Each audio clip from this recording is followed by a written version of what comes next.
Well, brethren, as you probably are all aware, if you live in one of the main westernized countries, you've probably been bombarded this past month, with all the various different, forms of celebrating what our Western nations have come to call Pride Month, which, to put it in biblical terms, is basically just a month set aside to celebrate the values and morals of Sodom and Gomorrah, of just sexual debauchery and gender confusion, is typically what it's all focused on, and really just trying to get to kind of just jam it down the throat of the culture and normalize it and get everyone to accept it. I mean, you see it in advertising. It's infiltrated the policies of HR departments of most companies, through their diversity initiatives and such, basically just trying to normalize and force participation of this kind of lifestyles upon people. And even in this fast couple of months, I mean, there's been a few companies, for example, like Bud Light and Target, for example, who've pushed it so hard that they've really wound up getting a major backlash, from a number of their customers because of their stances on this. In fact, in the month of June, there was an event that took place at the U.S. White House, kind of in favor of this whole Pride Month celebration. And by way of introduction, I'd like to read to you an article that comments about this. This is actually from a news service called the Daily Wire. They're kind of an online service that they do news articles. They also have a number of commentators that do video programs and such. And they more or less tend to come from a more Judeo-Christian values, perspective. I subscribe to their service. I certainly don't agree with everything they come up with, but again, they tend to be more generally founded, in Judeo-Christian values than a lot of things in our society today. And periodically, a number of their commentators will kind of send out emails to their subscribers, making an article addressing various subjects. And I'd like to, by way of introduction, read to you an email that was sent out by the Daily Wire on June 13th of this year. It was written by one of their main commentators named Ben Shapiro. He entitled it, "Biden's Ideological Coup, Destroying Our Value System." It says, quote, "We are seeing a complete ideological coup in the United States. The Judeo-Christian value system is being entirely destroyed in favor of pride progress, radical leftist gender, and idealistic nonsense." Joe Biden put up this tweet, quote, "Today the People's House, your house, sends a clear message to the country and to the world. America is a nation of pride," end quote. The tweet showed an LGBTQ flag hanging from the center of the rotunda of the White House, looking out over the White House lawn. "Your new regime is the Pride Progress regime. You'll be ruled by it. It's no longer a matter of whatever floats your boat or live your own life behind private doors. That is no longer what the United States is. The United States is now a place where the official doctrine is that boys can be girls and girls can be boys. If you stand up to that, you could wind up in actual legal peril. This is a country where if you say that marriage is between one man and one woman, you could be criminalized. You could have your life taken away from you in a wide variety of ways because this is the new regime. There is no neutral position. The American flag was put aside and the Pride Progress flag was flown in its place. This is a coup. It is a coup because ideologically speaking, no American soldier has ever died for the Pride Progress flag, because no American soldier has ever served under the Pride Progress flag, because this is not the elected flag of the United States. No law has ever been passed under the Pride Progress flag. It is not the flag of the United States. All you have to do to understand how sick and perverse this is to just replace the Pride Progress flag with the flag of the Vatican. If you put it up there, everybody would recognize that as a coup. But the Pride Progress flag there? Everyone says, well, that's just neutrality. It's secular neutrality. It is not secular and it is not neutral. It is a religious movement, a fanatic religious movement dedicated to destroying all of its opposition through silencing, and yes, the force of law. When you see that flag hanging, it is no shock. You've seen Barack Obama all the way back in 2015 lighting up the White House in gay pride colors. When you see giant Pride Progress flags centered above the seal of the President of the United States, while the two American flags are shunted off to either side, that could possibly be a violation of the flag code. When you see this, you recognize what is happening here: a complete destruction of one ethos and its replacement by another. See, what he's referring to is what's happening here is basically the complete undermining of Judeo-Christian values. And again, if you look today at what we typically refer to as Western civilization, and even historically back through human history, again, what we often refer to as as a Western civilization, is typically your nations that have been more or less kind of founded upon a foundation of general Judeo-Christian values. And by saying that, I'm not at all suggesting that these nations were, truly faithful and always worshiping the true God. Obviously that's not the case. But again, if you look at their foundation in history, kind of in comparison to world history in general, one of the reasons why Western civilization has been, more successful and it had a greater prosperity and freedom and such compared to the rest of the world is that foundation in Judeo-Christian values. But what we're seeing is all of that being completely undermined. We're seeing basically its destruction. And as we're going to see today in the sermon, the Bible literally directly tells us that when you see this kind of environment, when you see this debauchery and just homosexuality extant and all this gender confusion, this is a direct sign, and we're going to see this directly stated in the Bible, that God has basically stepped back and handed over a culture to Satan to let him take the reins for its destruction. We're going to see that directly stated in the Bible. Because what we're witnessing here is actually the demise of Western civilization. And if you're looking for a title for this sermon, it's The Demise of Western Civilization. Because again, that is what we're watching here. So to start off with, as I mentioned, the Bible directly tells us that the environment that we're witnessing here today in all of our Western nations is directly stated in the Bible as a sign that God has basically stepped back and handed over a culture because of their disobedience to Satan to allow him to take the reins and just run wild with it. Now turn over to Romans chapter 1, and we'll see this directly stated in the Bible. Romans chapter 1, we're going to start reading here in verse 18. Now, as we read through this, I want you to notice there are 3 different times in the verses we're going to read here where it basically uses the language of, God gave them up, or he gave them over.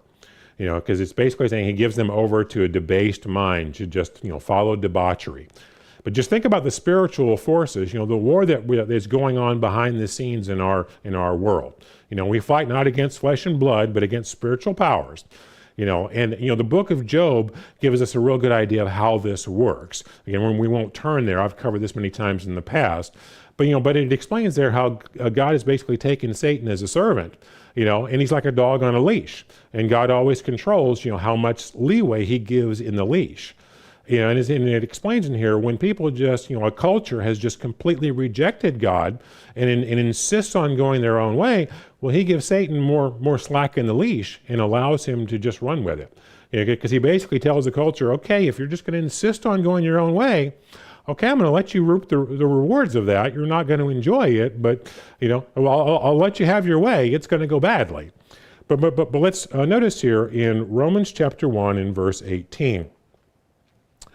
For the wrath of God is revealed from heaven against all ungodliness and unrighteousness of men, who suppress the truth in unrighteousness, because what may be known of God is manifest in them, for God has shown it to them. For since the creation of the world, his invisible attributes are clearly seen, being understood by the things that are made, even his eternal power and Godhead. Now again, if you look up the Greek there for Godhead there, it's really referring to his divinity, to his nature. It's not referring to a Trinitarian concept there. But continuing on, so that they are without excuse, because although they knew God, they did not glorify God, nor were thankful, but became futile in their thoughts, and their foolish hearts were darkened. Professing to be wise, they became foolish and changed the glory of the incorruptible God into an image made like corruptible man, birds and four-footed beasts and creeping things. Therefore, God also gave them up to uncleanness. And that's the first reference. I mentioned this is stated 3 times in these verses. He gave them up to uncleanness in the lust of their hearts to dishonor their bodies among themselves, who exchanged the truth of God for the lie and worshiped and served the Creator, the creature, rather than the Creator, who is blessed forever. Amen. For this reason, God gave them up, that's number 2, to vile passions. For even their women exchanged the natural use for what is against nature. Now, what you can see what's being described here is lesbianism and homosexuality. And continue on in verse 27. Likewise also men, leaving the natural use of the woman, burned in their lust for one another, men with men committing what is shameful, and receiving in themselves the penalty of their error, which was due. And even as they did not retain God in their knowledge, God gave them over, that's reference number 3, to a debased mind, to do those things which are not fitting, being filled with all unrighteousness, sexual immorality, wickedness, covetousness, maliciousness, full of envy, murder, strife, deceit, evil-mindedness. They are whisperers, backbiters, haters of God, violent, proud, boasters, inventors of evil things, disobedient to parents, undiscerning, untrustworthy, unloving, unforgiving, unmerciful, who knowing the righteous judgment of God, that those who practice such things are worthy of death, not only do the same, but also approve of those who practice them. Now, as I mentioned kind of in the introduction, we have a culture that's trying to force these kind of values on us. So even if you don't take part in it, they want you to approve of those who practice it. Oftentimes it's referred to, you should be an ally. In other words, if you're not a part of this debauchery lifestyle, well, you should promote it. You should be in favor of it and cheer for it. That's what they call being an ally, and that's literally what the culture is trying to turn us into. So as we're going to see here, there are numerous examples in the Bible where it attaches this kind of, again, gender confusion and debauchery, with the destruction of a society. You're basically seeing a society on the brink of self-destruction. And again, the reason being, as this chapter is laid out here, it's once your rebellion gets to this level, it's that God gives them up. He just steps back and says, okay, if you want to do your own thing, have at it. And what happens then is, again, just the loss of just the basic foundation of, again, male and female. So something so blatantly obvious is just the basic that there's only 2 genders. People become confused over issues like that. And that's what's happening. But we'll see numerous times in the Bible, again, this is correlated with the destruction of a society. So turn over to Leviticus chapter 18. We'll see another example of this.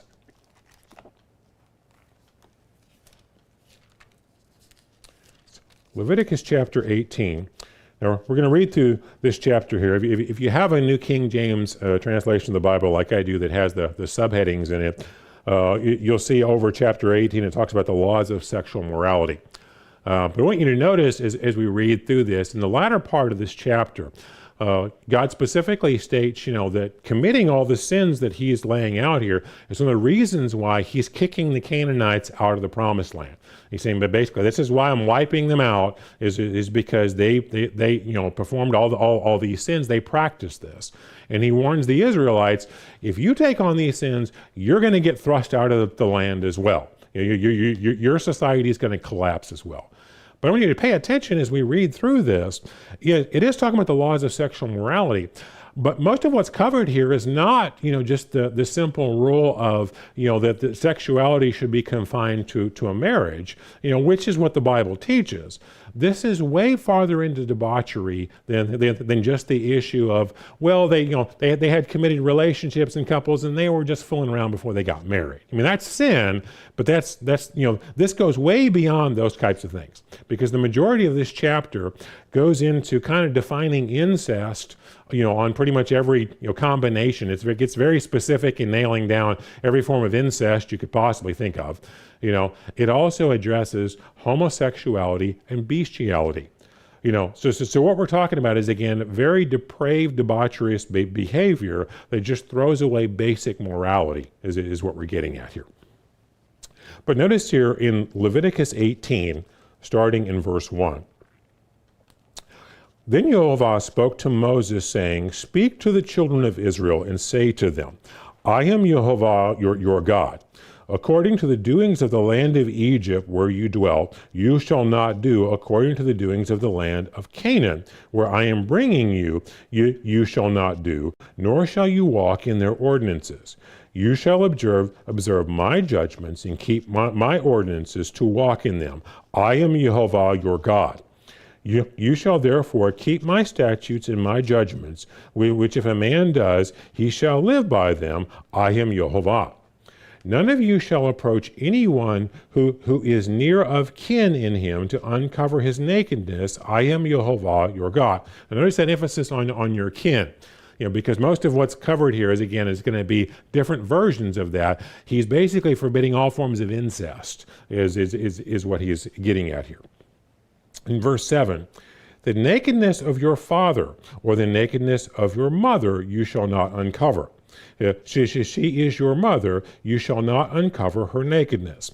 The nakedness of your father's wife you shall not uncover. She is your father's nakedness. The nakedness of your sister, the daughter of your father, or the daughter of your mother, whether born at home or elsewhere, their nakedness you shall not uncover. The nakedness of your son's daughter, or your daughter's daughter, their nakedness you shall not uncover, for theirs is your own nakedness. And the nakedness of your father's wife's daughter, begotten by your father, she is your sister. You shall not uncover her nakedness. You shall not uncover the nakedness of your father's sister. She is near of kin to your father. You shall not uncover the nakedness of your mother's sister, for she is near of kin to your mother. You shall not uncover the nakedness of your father's brother. You shall not approach his wife. She is your aunt. You shall not uncover the nakedness of your daughter-in-law. She is your son's wife. You shall not uncover her nakedness. You shall not uncover the nakedness of your brother's wife. It is your brother's nakedness. You shall not uncover the nakedness of a woman and her daughter, nor shall you take your son's daughter or her daughter's daughter, or uncover her nakedness. They are near kin to her. It is wickedness. Nor shall you take a woman as a rival to her sister to uncover her nakedness while the other is alive. Also, you shall not approach a woman to uncover her nakedness as long as she is in her customary impurity. Moreover, you shall not lie carnally with your neighbor's wife, nor defile yourself with her. And you shall not let any of your descendants pass through the fire to Molech, nor shall you profane the name of your God. I am Jehovah. I notice here it's referring to passing your children through the fire in Molech. This was basically child sacrifice. Today we think of it more clinically. We call it abortion. But it's basically the same thing. When you have a society of rampant sexual immorality, the natural result is you wind up with a lot of unwanted pregnancies and unwanted children. We deal with that today through what we call abortion. But back then they didn't have quite the science to do it that way. They just did it through child sacrifice, throwing the children in the fire. But it's still the same murder of children, that it is. It's just done in a different manner. And so basically you can see we've got the same culture going on today of what he's describing here. And in verse 22, you shall not lie with a male as with a woman is an abomination. nor shall you mate with any beast to defile yourself with it, nor shall any woman stand before a beast to mate with it. It is perversion. Do not beguile yourselves with any of these things, nor by all the nations are defiled, which I am casting out before you. Notice the reason he's wiping out the Canaanites, and he's just done with their society, is because of all this perversion. That's what I'm saying. This correlates with the end, the destruction of a civilization.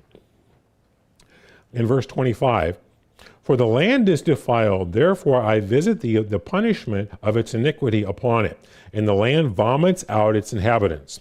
You shall therefore keep my statutes and my judgments, shall not commit any of these abominations, either any of your own nation or any stranger who sojourns among you. For all these abominations the men of the land have done, who were before you, and thus the land is defiled. Lest the land vomit you out also when you defile it, as it vomited out the nations that were before you. For whoever commits any of these abominations, the persons who commit them shall be cut off from among their people. Therefore you shall keep my ordinances, so that you do not commit any of these abominable customs which are committed before you, that you do not defile yourselves by them. I am Jehovah your God. So notice he basically, again, we see the same sign of when you see this rampant gender confusion, sexual debauchery, all of these practices going, this is an indication of a civilization is on the brink of destruction, and God's about to bring about its end. And we'll see this several times throughout the Bible. In fact, to see another example of this, turn over to Genesis chapter 19. We'll see here the famous story of Sodom and Gomorrah. It's Genesis chapter 19.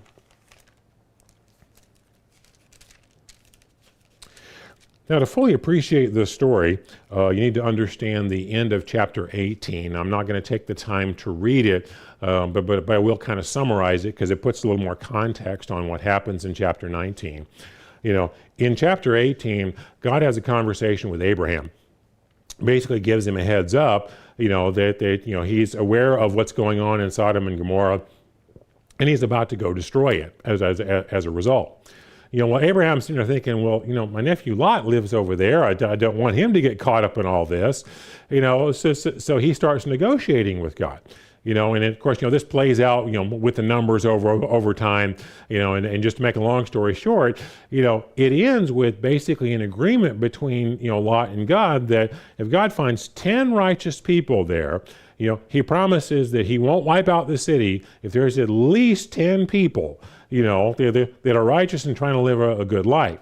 Well, we know as a result of the fact that he still burns up the city and takes Lot and his family out, there's not even 10 people, in this area who are living a righteous life at all. So again, that puts a context on what we're about to read here. So now let's start off here in chapter 19, verse 1. Now the two angels came to Sodom in the evening, and Lot was sitting in the gate of Sodom. And when Lot saw them, he rose to meet them, and he bowed himself with his face toward the ground. And he said, Hear now, my lords, please turn into your servant's house and spend the night and wash your feet, that you may arise early and go on your way. And they said, No, but we will spend the night in the open square. But he insisted strongly. So they turned into him and entered his house, and he made them a feast and baked unleavened bread, and they ate. Now before they lay down, the men of the city, the men of Sodom, both old and young, all the people from every quarter surrounded the house. Now notice how that's worded. It says basically everybody from around the area. Now you could argue whether, is that every single person from around the area or not? You might debate that issue. But again, let's keep in mind, there weren't even 10 righteous people in the city. So obviously what's happening here is representative of the entire area in the culture of what's taking place. Whether it's every single person or not, this is representative of the culture and the conduct of the area of what's taking place. In verse 5, and they called to Lot and said to him, Where are the men who came to you tonight? Bring them out to us, that we may know them carnally. So Lot went out to them through the doorway and shut the door behind him. And he said, please, my brethren, do not be so wickedly. And now I have 2 daughters that they have not known a man. Please let me bring them out to you, that you may do to them as you wish. Only do nothing to these men, since these are the reason they have come under the shadow of my roof. And they said, stand back. And then they said, this one came in to sojourn, and he keeps acting as a judge. Now we will deal worse with you than with them. So they pressed hard against the man Lot and came near to break down the door. But the men reached out their hands and pulled Lot into the house with them and shut the door.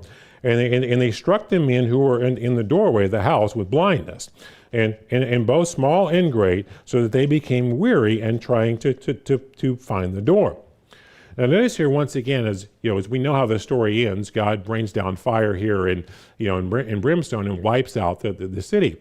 But again, if you notice the behavior here, but also notice what happens. First of all, Lot, and we'll talk about this a little bit later in the sermon. While he's certainly better than the people around the area, look at what his solution to the problem is. What they're basically wanting to commit homosexual rape on the men who were there. His solution is, don't do that, take my daughters and just do heterosexual gang rape on them. I certainly wouldn't want to be Lot's daughter, and to be treated like that. We can see how the culture has, very much affected his character. I mean, he's better than the culture around him, but he's honestly just a milder version, in terms of how it's perverted his character. But notice also, all he did to them was again suggest that, don't do homosexual rape, do heterosexual rape. And their response is, this guy judges us. How dare he say this? I mean, think about that. You can see a lot of similarities in our culture today. If you suggest something is wrong with this kind of culture, well, you're full of hate. Well, you're a hateful person. You're phobic. You're bad. And you're like, no, I'm just suggesting that people shouldn't act this bad. But you're put down because you're supposed to be an ally. You're supposed to praise it. You're supposed to be a part of it and approve of it and cheer for it. And if you don't, you're a bad person. Don't we have the same kind of culture today? Because see, that's exactly what's happening here. That's why we're watching the demise of Western civilization.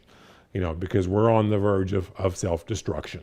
I would not be surprised in the next few decades here if we see the collapse of a lot of Western nations, from within. They don't need an external force to attack us. We'll destroy ourselves from within. But what we're going to see here is, oftentimes we talk about the fact that, the structure of society is based upon the family. That the breakdown of the family, is basically, what causes all manner of social problems in a society to cave in. Because what I want you to see throughout this sermon is what we're seeing here, again, with the demise of a society with, rampant debauchery and homosexuality and gender confusion. That's kind of the end of the movie, you might say. Well, what we're going to see here is where this starts in the progression of basically how it starts minor and slowly works its way there. And what we're going to see is it starts with the undermining of biblical gender roles and then the undermining of the family structure. And then slowly works its way over time to absolute collapse. So let's notice, first of all, turn over to Exodus chapter 20. I want you to see how just the family structure itself is aligned with, again, the successful survival of a culture and of a nation. Because I gave a sermon on the fifth commandment here, maybe about a year ago. And I commented that the promise of the fifth commandment, is not about, individual long life. It's not the issue of, well, if I honor my parents, well, then that guarantees I'm going to live a long life. No, it's about the survival of a nation and its national security because of how important the family structure is to it. So let's read here in Exodus chapter 20 and verse 12. It says, honor your father and mother, that your days may be long upon the land which Jehovah your God is giving you. See, he's attaching this specifically to this is very important that you extend your time, living in the promised land. Because the whole issue, the whole a covenant, Israel's part of the agreement. God's part of the agreement was, I'm going to bless you, I'm going to give you this land, I'm going to be your God and look after you. Well, their part of the agreement was they're going to obey him, and they're going to follow his commandments. Now, what's interesting is obviously all 10 of these commandments are important. They're all his instructions. They're all things that they're required to do. But this one he specifically ties to, you want to live long in the land. This one's pivotal to that because the family structure is very important to a successful society. Once your nuclear family falls apart, your society is in trouble. And if you just think about it, if you're going to raise children, to where they're going to grow up with a healthy respect for their parents and honor their parents and be well behaved, what's fundamental to that? Well, mom and dad have got to have a good relationship and get along with each other and be setting the right example, because if a child's raised up in chaos and mom and dad are all fighting with each other and dysfunction, well, that's going to mess up how the child's raised, and that's going to have a multi-generational effect. So where this all comes back to is, again, mom and dad have to be setting the right example in how they raise the children. This is kind of where it starts. Well, this brings us back to the subject of marriage. And what we're going to see is, from the Bible's perspective, the critical issue with marriage comes down to biblical gender roles. Now, I gave a multiple sermon series on this several years ago. I want to say maybe back in 2016. They're all on the website. I'm only going to briefly touch on the subject today. But one of the things I mentioned in that series is, if you go into a bookstore today, almost anywhere in the U.S., you're typically going to find, there's going to be some section in the bookstore that's, relationship, marriage, self-help oriented and such, and you'll find, all sorts of, books and material there. And again, as I mentioned in that sermon series, kind of, a wide spectrum from things that could be edifying and helpful information to just pure garbage, and things all in between. And there'll be a lot of different angles that they'll look at, information again that, and in many cases, might be helpful, in helping a marriage relationship. But the interesting thing is, if you look at what the Bible focuses on, whenever the Bible focuses on marriage, there's a very clear focus, very consistent throughout the Bible when it talks about it. It's biblical gender roles. And it flies in the face of everything that our culture is talking about today. Because it starts with the concept of there's two genders. There's men and there's women. There's no such thing as in between. And those roles are uniquely different. There's a role for a husband. There's a role for a wife. They're uniquely defined as different. They're not interchangeable. And if they're correctly done, they work well together and create a synergism that creates a productive, healthy family. So let's just briefly look at this. Turn over to Exodus chapter 5. No, actually, Ephesians chapter 5, sorry. Ephesians chapter 5.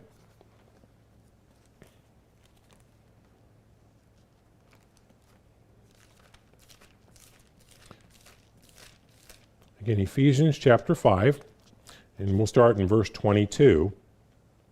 It says, "Wives, submit to your own husbands as to the Lord. For the husband is head of the wife, as also Christ is the head of the church, and he is the Savior of the body. Therefore, just as the church is subject to Christ, so let the husbands be to the wives to their husbands in everything. Husbands, love your wives, just as Christ also loved the church, and gave himself for it, that he might sanctify and cleanse it with the washing of the water of the word, that he might present it to himself a glorious church, not having spot or wrinkle or any such thing, but that it should be holy and without blemish. So husbands ought to love their wives as their own bodies, but he who loves his wife loves himself. For no one ever hated his own flesh, but nourishes and cherishes it, just as the Lord does the church. For we are members of the body, and of his flesh, and of his bones. And for this reason a man shall leave his father and mother, and shall be joined to his wife, and the two shall become one flesh. There is a great mystery, but I speak concerning Christ and the church. Nevertheless, let each one of you in particular so love his wife as himself, and let the wife see that she respects her husband. And what you'll notice again is if you read through, particularly the New Testament, through Paul's writings and even Peter's writings on the subject, again, you always see it defined. It's not just spouses do X, it's always husbands, here's your role, wives, here's your role, and if you're both performing this, it'll work well together, but it doesn't teach it as unisex, as something that's interchangeable and all the same. Now, you're probably aware that our society today just thinks that is just anathema. I mean, that is just sexist and archaic to even suggest such a thing, that there could be separate roles. But again, this is where it starts. You start with just basically rejecting those roles, and then it gets to where we are today of there's no such thing as gender. Gender is a spectrum, and you just identify with whatever you want. And men can be women, and women can be men. And we just get into insanity, and then everything is just blurred, and we wind up with chaos and complete societal breakdown. And this is at the core of what the problem is. Now, turn over to Genesis chapter 2 here, because what I want you to see is, again, as I mentioned, it always, it starts off with undermining biblical gender roles. That's the beginning of the problem. It ends up with, again, societal destruction. But again, it's a slow process that undermines over time. Now, we're going to start off with kind of, where everything went wrong in the Garden of Eden, and you'll see that this is fundamental to the process. Now, before we read the section in Genesis 3, I'm going to start actually getting a little context in chapter 2. We'll start in Genesis 2 and verse 15. It says, "Then Jehovah God took the man and put him in the Garden of Eden to tend and to keep it. And Jehovah God commanded the man, saying, Of every tree of the garden you may freely eat. But of the tree of the knowledge of good and evil you shall not eat. For in that day you eat of it, you shall surely die. And Jehovah God said, It is not good that man should be alone. I will make him a helper compared to him." And then skip down to verse 21. "And Jehovah God caused a deep sleep to fall on Adam, and he slept, and he took one of the ribs and closed up the flesh of its place. And then the rib which Jehovah God had taken from the man, he made into a woman, and he brought her to the man. And then Adam said, This is now bone of my bones and flesh of my flesh. And she shall be called woman, because she was taken out of man. Therefore a man shall leave his father and mother, and be joined to his wife, and they shall become one flesh. And they were both naked, in the man and his wife, and were not ashamed." Now, there's a reason why I started here in chapter 2. And again, I'm going to add a little bit of speculation and opinion here, but what I want you to see here is when we read through chapter 3, how Satan played upon the weaknesses of both the man and the woman. He was very strategic here. He knew what both of their hot buttons were and their weak spots, and he played upon that to get them to both sin. But I also want you to see the total breakdown in how gender roles should have played out here, because that was fundamental to where everything went awry here. Now, the reason I kind of read this is, you notice if we read through this, God creates Adam first. There's some gap in time between when God creates Adam and when he creates Eve. The Bible doesn't tell us exactly how long that gap of time is. It records for us that God gives Adam the instructions of, you can touch everything else in the garden, but the tree of knowledge, good and evil, that's off limits, don't touch that. There is no recording of God directly having this conversation with Eve present, because, when he has this conversation, Eve hasn't been created yet. Now, what this is speculation, but we're going to see it's very consistent with what the New Testament says about biblical gender roles. As we're going to see here in a minute, the New Testament very much says, the husband is supposed to be the spiritual leader of the family, and teaching, spiritual principles is a responsibility given to men, and men are, again, supposed to be the leader of the family. Not that women shouldn't study and have all their part in as well. It's just, again, that leadership role is given to the men. So it would be very consistent with that to speculate that when God created Eve, he entrusted Adam with the role of passing this information on to her, because again, that's very consistent with what we're about to read in the New Testament. But either way, regardless of how it happens, we know from when chapter 3 starts, Eve is obviously already familiar with these instructions. We can tell that with her conversation with Satan in the garden. But now let's notice what plays out in chapter 3, because we're also going to see the inherent weaknesses of both the men and women that Satan played upon, because he was very strategic. He knew exactly how to play this game.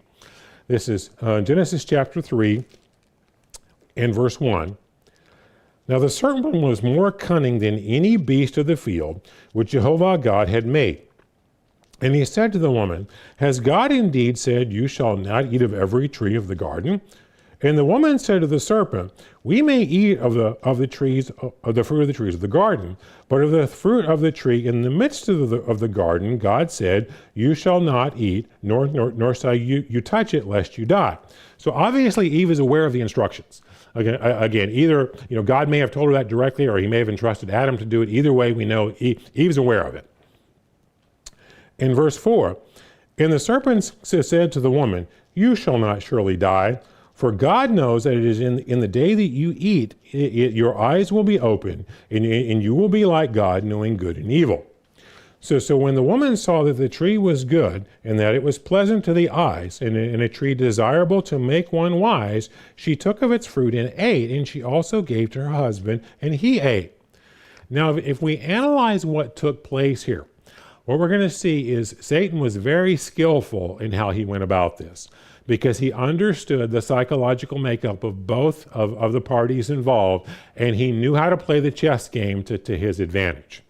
Now, also keep in mind, and we're going to read this in the New Testament here in just a minute, the New Testament definitively tells us Eve was deceived by this, Adam wasn't. So that we can kind of get some insight there as to what's going on with this.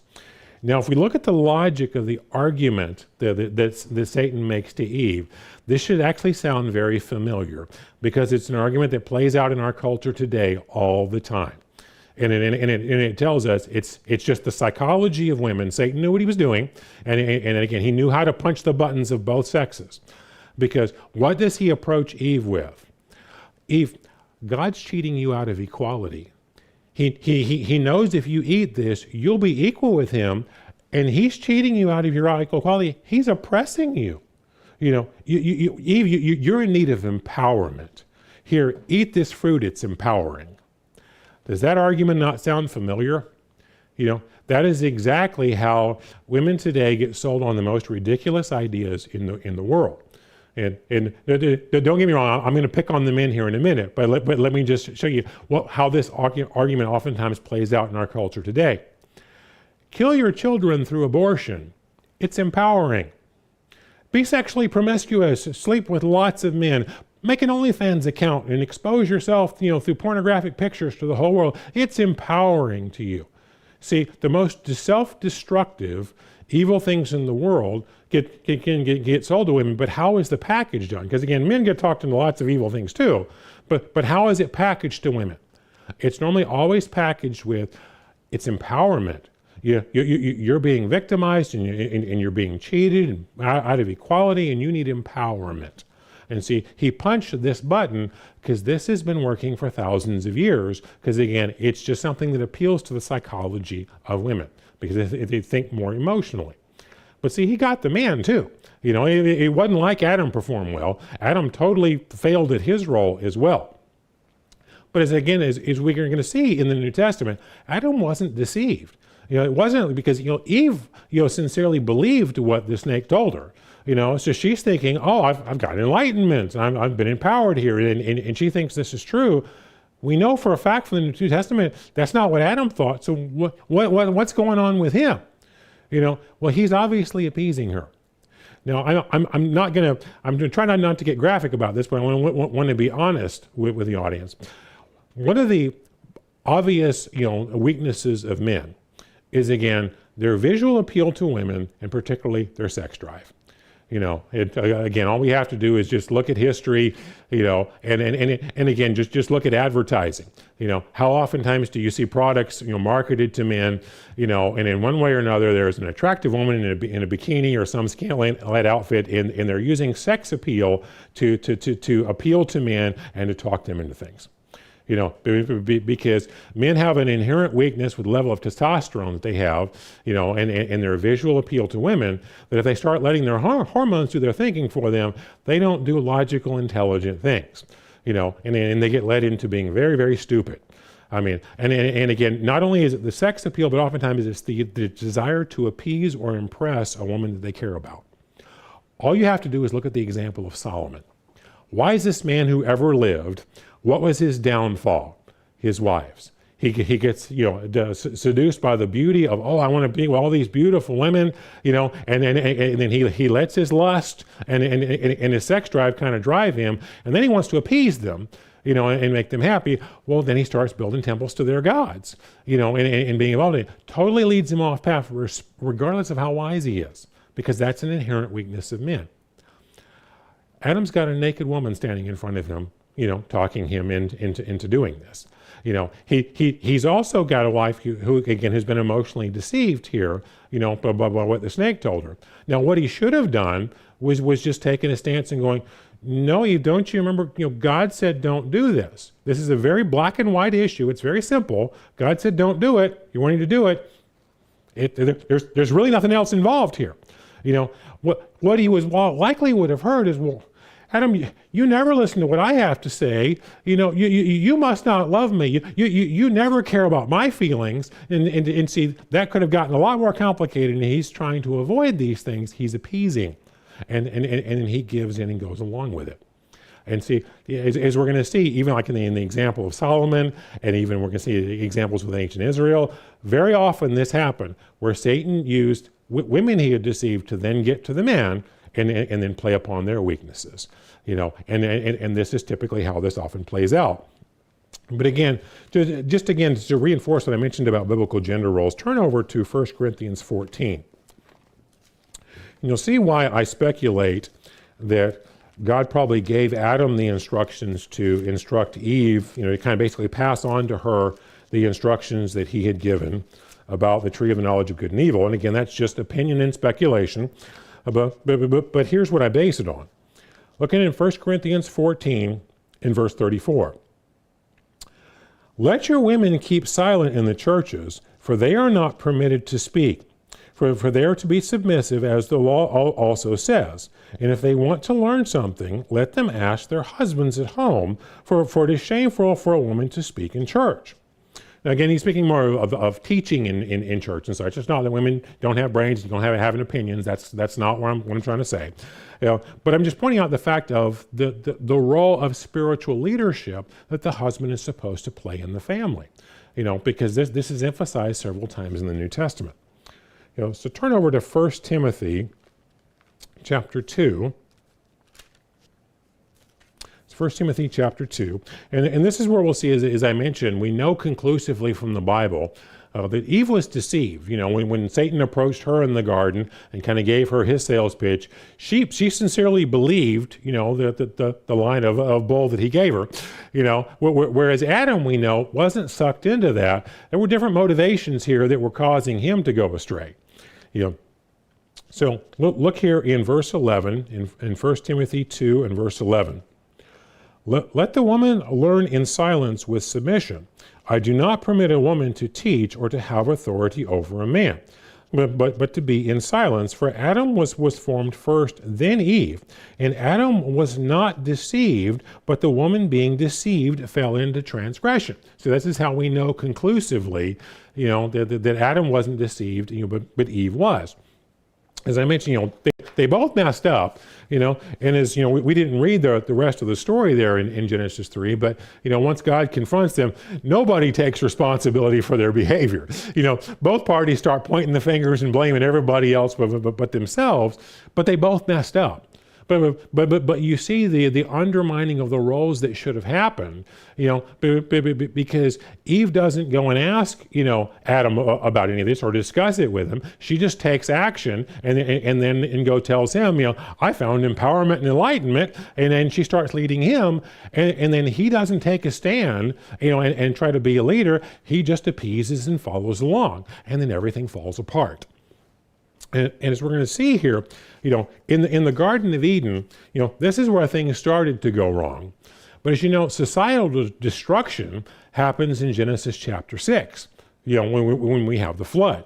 But I want you to see here is, again, this same correlation of the family structure and the undermining of all of this played a big role in this as well. So turn over to Genesis chapter 6, because this is, probably between, I'll just give you broad numbers here, probably somewhere between 1600 and 1700 years after the Garden of Eden. But we'll see here in Genesis chapter 6 what led up to the flood. This is in verse 1.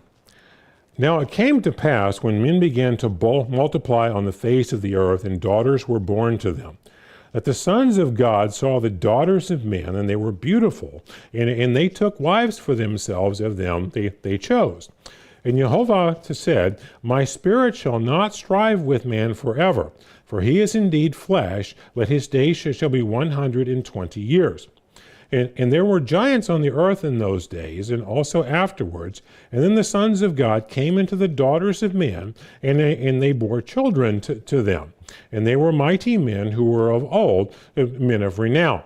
Then Jehovah saw that the wickedness of man was great on the earth, and that every intent of the thoughts of his heart was only evil continually. And Jehovah was sorry that he had made man on the earth, and he was grieved in his heart. And so Jehovah said, I will destroy man who I have created from the face of the earth, both man and beast, and creeping thing, and birds of the air, for I am sorry that I have made them. But Noah found grace in the eyes of Jehovah. So we can see here, this is where we wind up with societal destruction, and God saying, it's just gotten so evil, I've got to wipe it out. But to understand the dynamics of what's happening here, the first thing we've got to do is unpack this phrase here, sons of God. Because a lot of wild speculation and incorrect concepts come about from these couple of verses here. Because it says, the sons of God get with the daughters of men, and then they have children. And then it connects this with, everything going awry, and, society becoming so evil, God says, I just got to wipe it out. Well, you have to understand what that's getting at, because sometimes people make kind of wild speculations and they go, oh, well, this must be about, angelic beings somehow, mating with human women, and you got these hybrid offsprings, and, just kind of wild theories as a result of that, which is not at all what this is talking about. The key to understanding here is realizing this phrase, sons of God. It's used numerous times throughout the Bible. And it can be referred to human beings or even spirit beings, but the distinction it's making is those who are trying to, to faithfully obey God versus those who are not. And that's the distinction playing out here. But you can keep your finger here in Genesis 6. We're going to come back here in a minute. But let me just look at a handful of scripture so you kind of understand how this phrase is used. So turn over to Matthew chapter 5. I'm just going to quickly look at a handful of scriptures here that use this phrase, because I just want you to see the trend of how this phrase is used. Because again, the distinction of what this phrase is getting at is referring to those who are obeying God versus those who don't. And it's Matthew 5 and verse 9. Blessed are the peacemakers, for they shall be called the sons of God. And notice it says, we'll call the sons of God, those who are peacemakers, those who are following God's instructions to be peacemakers, they're going to be referred to as sons of God. So again, the whole issue here is who's obeying him. So also turn over to Galatians 3. Again, we're just going to quickly look at a few scriptures here. I just want you to see that there's a very clear trend here in Scripture. It's Galatians 3 and verse 26. For you are all sons of God through faith in Christ Jesus.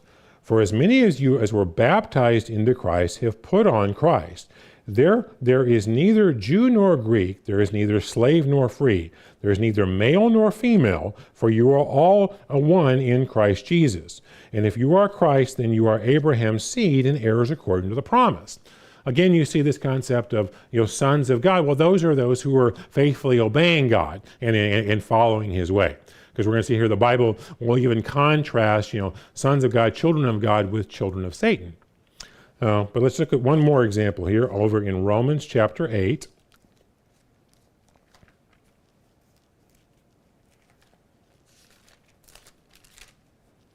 Romans chapter 8 and verse 12. Therefore, brethren, we are debtors not to the flesh to live according to the flesh. For if you live according to the flesh, you will die. But if by the Spirit you put to death the deeds of the body, you will live. For as many as are led by the Spirit of God, these are the sons of God. For you do not receive the spirit of bondage again to fear, but you receive the spirit of adoption by whom we cry out, Abba, Father. The Spirit himself bears witness with our spirit that we are children of God, and if children, then heirs, heirs of God, and joint heirs with Christ. And if indeed we suffer with him, we will also be glorified together. Now the contrast with this is children of the devil. Now turn over to John chapter 8.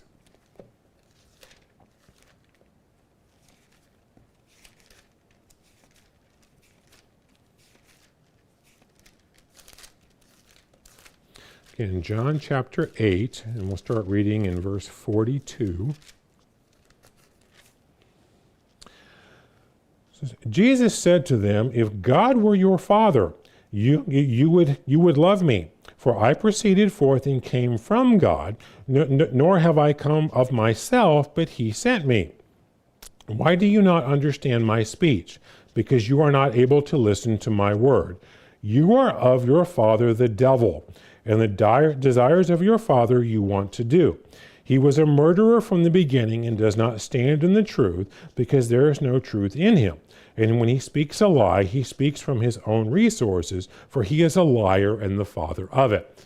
So again, you see this contrast. Well, sons of God are those who are trying to obey God and follow him faithfully.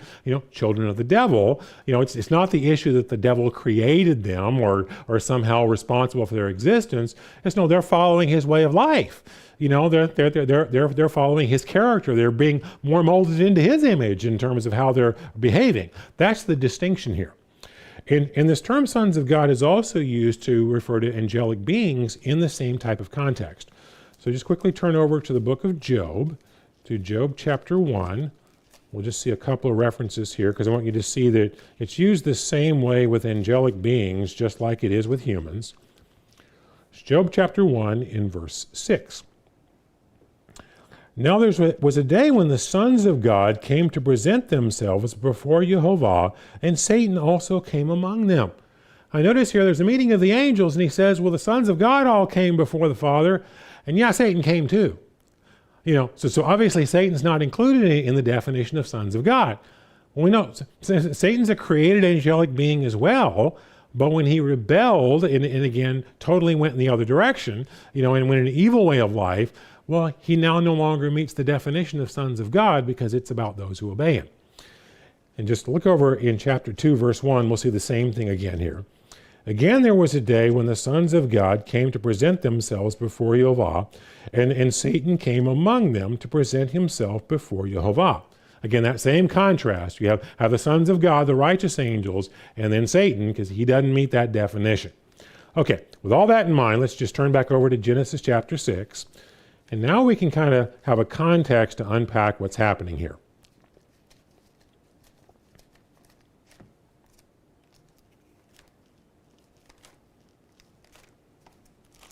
So Genesis chapter 6. And we'll start back here in verse 1, because I want to kind of unpack this as we read through this.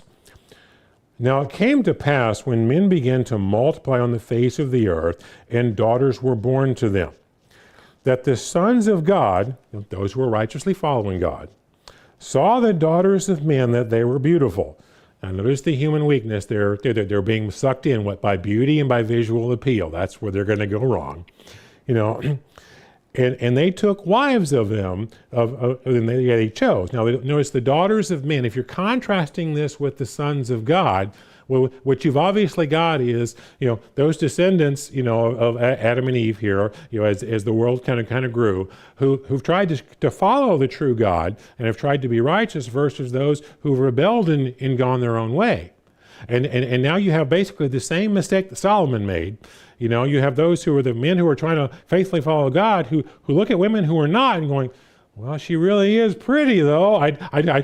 really like me, a girl is that pretty, and not thinking, but wait a minute, her value system, her way of life, how she conducts herself, it's not in line with God's way.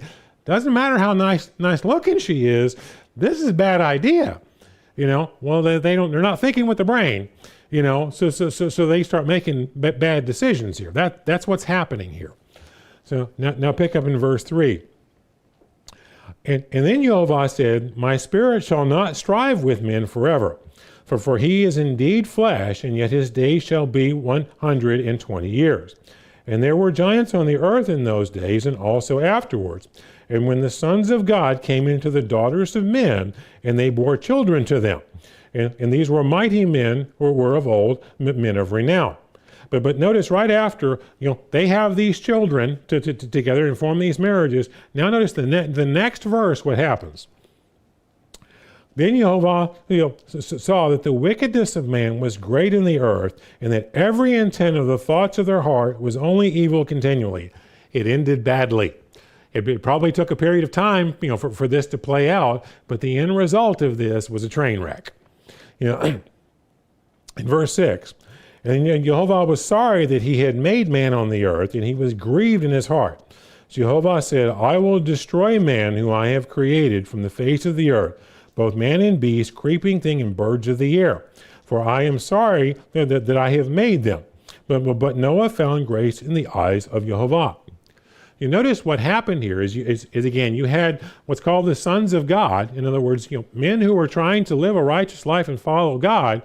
But what happens? They get seduced with their lust and looking, those women, they're real nice, attractive. I think I want to get with her, and not thinking, no, but is her value system? Is she trying to follow God? Is she trying to live a righteous life? Is this someone I should, plan my life with? If you'd been thinking logically like that, wouldn't go down this road. Because see, this is something the Bible warns us against repeatedly. And let's just notice one brief section of this. This is turn over to Deuteronomy chapter 7.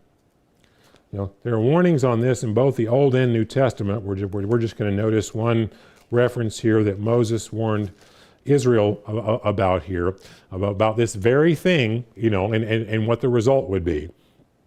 It's Deuteronomy 7 and verse 1. And then Jehovah your God brings you into the land which you go to possess, and has cast out the many nations before you, the Hittites and the Girgashites and the Amorites and the Canaanites and the Perizzites and the Hivites and the Jebusites, 7 nations greater and mightier than you. And when Jehovah your God delivers delivers them over to you, you shall conquer them and utterly destroy them. You shall make no covenant with them, nor show mercy to them, nor shall you make marriages with them. You shall not give your daughter to their son, nor take their daughter to your son. For they will turn your sons away from following me, to serve other gods, to anger Jehovah. So as the anger of Jehovah will be aroused against you and destroy you suddenly. Unfortunately, in the past, sometimes these scriptures got, interpreted as somehow a racial issue of, interracial marriage. That's not the focus of what Moses is talking about. Notice his logic is not where you're going to mix your bloodlines. It's they have very pagan practices. They worship other gods. And if you enter into marriages with them, that's going to wind up corrupting you. Because now you're going to have to figure out how to get along with each other. And you're going to have to figure out how to raise the children. And all these other issues are going to come up. And then you're going to wind up compromising on your values and going away from God to just try to make peace and to get along with each other. And again, you just look at the example of Solomon. That's exactly what, the wisest man who ever lived, that's his undoing. Because that's the weakness of men. But as I mentioned, you see this trend of basically, it starts in the Garden of Eden. How did it start? With basically undermining gender roles. When one of the big things being that, again, the husband's supposed to be the spiritual leader. And where do we have in Genesis 6? What's the final straw that is just the destruction of society? Again, tearing apart the family structure, the abandonment of the proper biblical gender roles, and it results in a society becoming so evil that God has to destroy it. Because see, what we're seeing in our culture today, again, rampant debauchery, gender confusion, we can easily look at that and go, well, that's just so insane. I want no part of that, but we got to remember where it starts. It doesn't start that severe. It starts with, again, just basically compromising biblical gender roles, and then we just slowly over time, work in that direction. And the Bible directly tells us these very issues are going to be a problem at the end time as well. Turn over to Luke chapter 17. So I want you to notice here the examples that Christ ties to the end time. It's Luke chapter 17.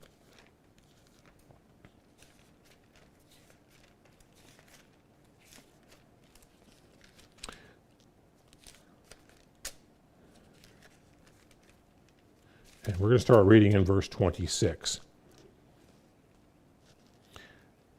As it was in the days of Noah, so shall it also be in the days of the Son of Man. They ate and they drank and they married wives and were given in marriage until the day that Noah entered the ark. And the flood came and destroyed them. Likewise, it shall also be in the days of Lot, as it was also in the days of Lot. They ate, they drank, they bought, they sold, they planted, they built. But on the day that Lot went out of Sodom, fire rained down from brimstone in heaven and destroyed them all. Even so will it be in the day when the Son of Man is revealed. Now, obviously, his focus here is on the fact that, the society was going on, kind of day-to-day life as normal, and then destruction came upon them quickly. But again, if we look at the other themes in these stories, what happens? Again, the basic undermining of biblical gender roles, society then basically slowly becoming so evil that it's just then full of complete debauchery, to where even just the basic foundation of society of that there's men and women and the roles they're supposed to play totally falls apart. And then society gets destroyed.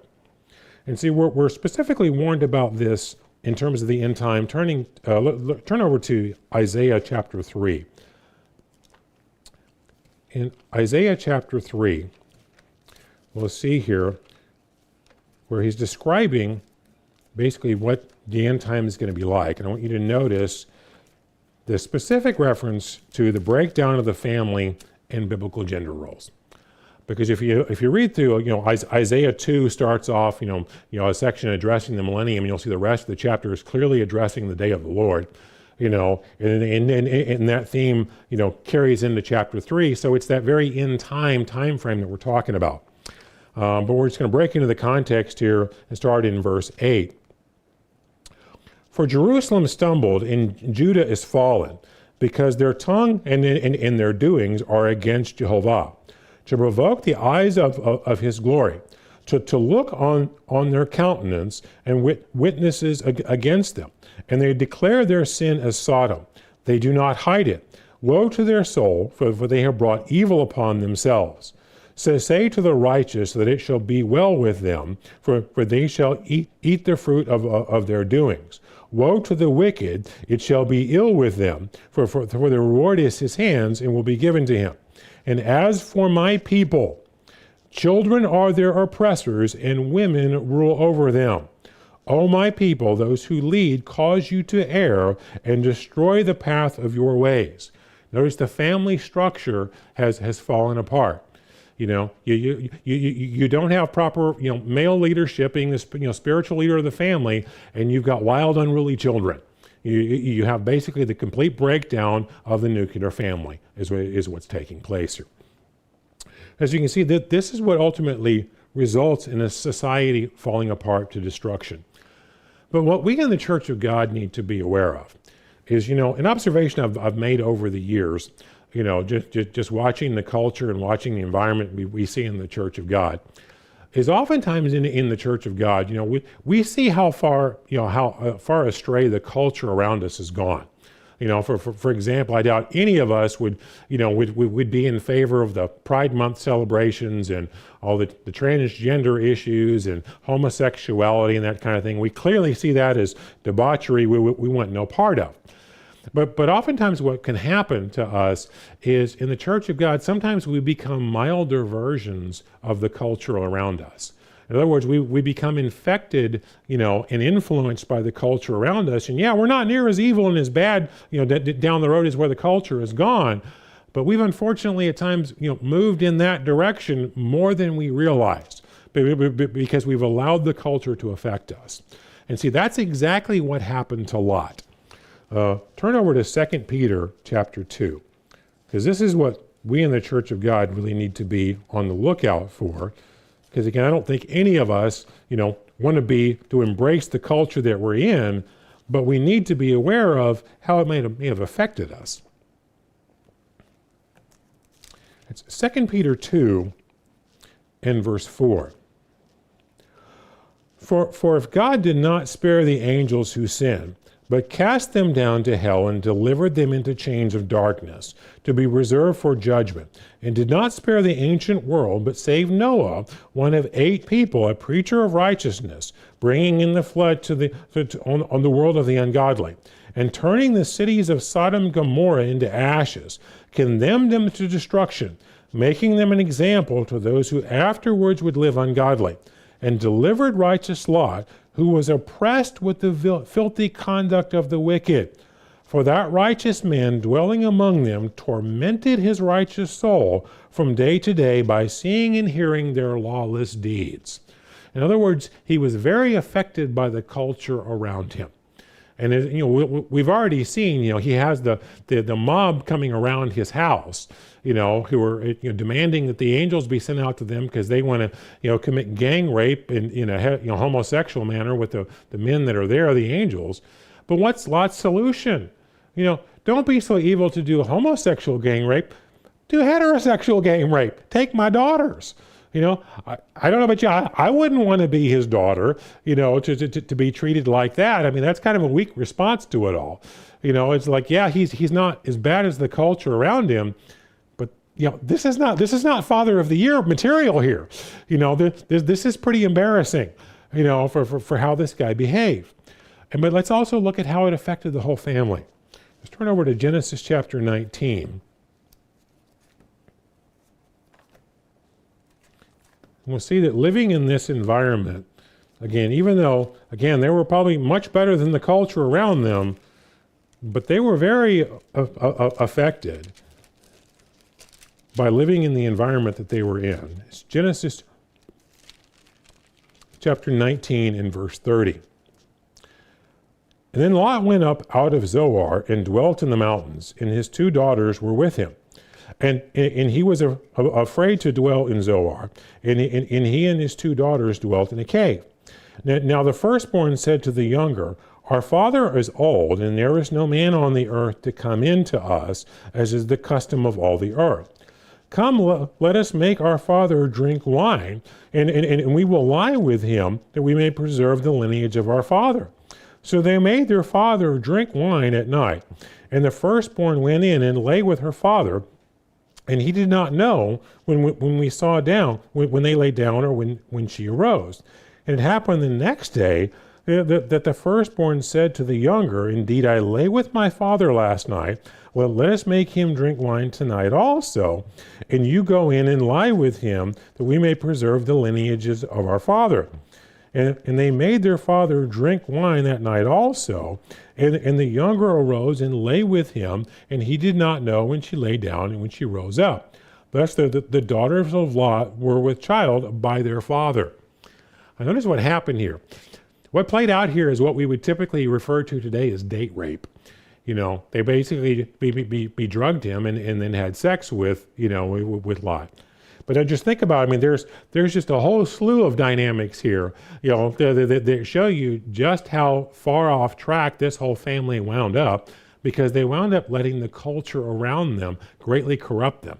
They weren't as bad as the culture around them. They can look at the rest of the culture and say, look how bad these people in Sodom and Gomorrah are, and that was true. But they weren't a lot to brag about either, in terms of their own character. And that, brethren, is what we need to be aware of. As I mentioned from the beginning of this sermon, what we're witnessing today is literally the demise of Western civilization. The culture that we're watching, the debauchery, the gender confusion, this is all clear indications that we're in Romans 1 territory. We're at the end of a civilization, and it's just a matter of time before all this caves in and falls apart. That's not something we're going to be able to change, or alter that course. What we can do is try to guard our own spiritual condition and to be aware of how well that culture might be affecting us. Because remember, it ends with this severe debauchery and gender confusion. It starts with just compromising on biblical gender roles and compromising on the roles the Bible plays out in Paul's epistles, and even in Peter's writings as well, as to how the family structure should be. So as we go forward from this Sabbath and looking at the culture around us, yes, we live in dire times. We're watching the demise of a civilization. And we're going to have to just trust in God to get us through whatever is going to happen here in the years coming ahead.